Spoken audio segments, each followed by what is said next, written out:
ఏంట్రా అంటావు మొన్న బీసీలు పేద బీసీలని చేస్తావా అంటే బీసీలు కారులో తిరగకూడదా? బీసీలు మంచి బట్టలు వేయకూడదా? బీసీలు మంచి ఇంట్లో ఉండకూడదా? అంటే బీసీలు ఇది చేస్తే అక్రమార్జన, నీది సక్రమార్జన. నువ్వు నిజాయితీ పరుడువో నేను నిజాయితీ పరుడువో తెలుసుకుందామా? నీకు దమ్ముందా? చర్చకు వస్తావా? ఎదురు బదురు చర్చకు వస్తావా?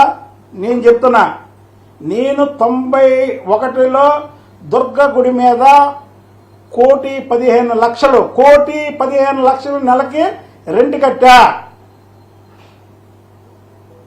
నెలకి 1,15,000 రెంట్ కట్టా. నేను కోటి కాదు, 1,15,000 రెంట్ కట్టా. ఆ రోజు 1,15,000 అంటే కోట్ల కింద లెక్క. నీలాగా అప్పు లెక్కట్లేదే. కాలు పని అంటావు, ఎవరిని అంటున్నావు? సరే ఓకే, అది 2 ఎపిసోడ్లోకి వెళ్దాం. ఎందుకంటే ఎవడు నిజాయితీలు ఎవడు ఏంటో వాళ్ళు తెలుద్దాం. చంద్రబాబు గారు మోసగాడా? నీలాంటి వాడికి టిక్కెట్ తెచ్చి ఎందుకు మోసగాడు చంద్రబాబు గారు? ఆల్రెడీ 2 సార్లు గురువాడు నానిగాడికి టికెట్ ఇచ్చాడు, వాడిదే కొత్తాడు. వంశీకి 3 సార్లు ఇచ్చాడు, వాడేదే కొత్తాడు. నీకు 2 సార్లు టికెట్ ఇచ్చారు, అదే కొత్త. మీ అందరికీ అసలుకి సిగ్గు అనేది ఉందా? సిగ్గు అనేది ఉందా? ఏంటి 60% ఖాళీ చేస్తావు ఇంటీరియర్ జిల్లాలో. నీ కేసినేని భవనంలో ఇవాళ ఎవరెవరు పనిచేస్తున్నారో ఒక లిస్టు వదులు, అందులో 60% ఖాళీ చేస్తా. ఇది పనిచేసేవాళ్ళని. కార్యకర్తల ఇంటికి కూడా పీకలే నువ్వు. కార్యకర్తల ఇంటికి కూడా కదల్చలేవు నువ్వు. ఇది తెలుగుదేశం పార్టీ. నువ్వన్నా నేనున్నా ఇంకోడున్నా తెలుగుదేశం జెండా భుజాన్ని ఉన్నంత వరకే మనకు విలువ. ఆ తెలుగుదేశం జెండా పక్కన పడేస్తే నీకు విలువ ఉండదు. ఒకవేళ రేపు ఎప్పుడైనా నేను పడేసినా నాకు విలువ ఉండదు. ఈ చంద్రబాబు నాయుడు గారు ఎన్టీ రామారావు గారు పార్టీ పెడితే చంద్రబాబు గారు ఈ పార్టీని బతికించారు. చంద్రబాబు గారి లెగసీతో ఇవాళ మనందరూ నడుస్తున్నాం. చంద్రబాబు గారిని ఎప్పుడైతే మోసగాడన్నావో ఆ క్షణం నుంచి నువ్వు అయిపోయావు. ఇప్పుడు మాట్లాడు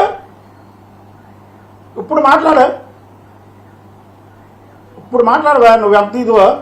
ఇక రోజు మాట్లాడుకుందాం.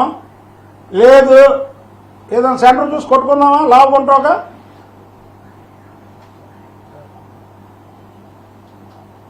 నువ్వు 6 ఓడిపోయి నేను గెలిచాను. ఎవడు గెలిచాడు?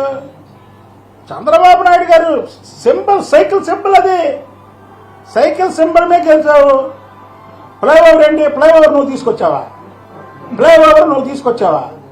ఫ్లైఓవర్ గురించి ఉద్యమం చేసింది నేను. ఫ్లైఓవర్ తీసుకొచ్చింది చంద్రబాబు గారు. విజయవాడను అభివృద్ధి చేసింది చంద్రబాబు గారు. నువ్వు చేసావా?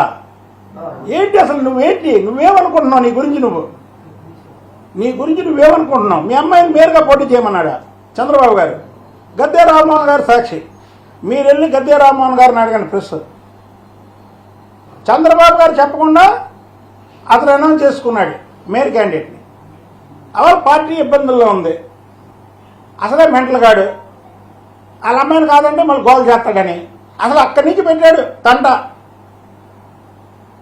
చంద్రబాబు గారు ఆ రోజే కల్లేరు చేసి సస్పెండ్ చేసుకుంటే అసలు ఇంతవరకు వచ్చేది కాదు ఈ కథ అంతా. ఒక ప్రాంతీయ పార్టీలో ఒక పార్లమెంట్ మెంబర్ అయ్యింది 2 సార్లు. నువ్వు చంద్రబాబు గారిని ఎంత ఇబ్బంది పెట్టావు? చంద్రబాబు గారి దగ్గరికి టికెట్ అడగడానికి మనం వెళ్ళాలా? ఆయన ఇస్తాడా? అడగడానికి మనం వెళ్ళాలి కదా. ఆయన కార్యక్రమాల కంటే ఈయన పిలవలేదంట. చంద్రబాబు గారి కార్యక్రమాలకు మనల్ని పిలుస్తాడా? చంద్రబాబు గారికి లక్షలాది మంది జనం చంద్రబాబు గారు పిలుస్తారా? చంద్రబాబు గారిని చూడడానికి వెళ్తాడు. చంద్రబాబు గారి కార్యక్రమంలో పాల్గొనడం మన అదృష్టంగా భావించాలి, మనం వెళ్ళాలి. చంద్రబాబు గారు ఈయనకు పిలవాలంట. చంద్రబాబు గారు ఈయనకు నీ ప్రోటోకాల్ ఎవడిచ్చాడు?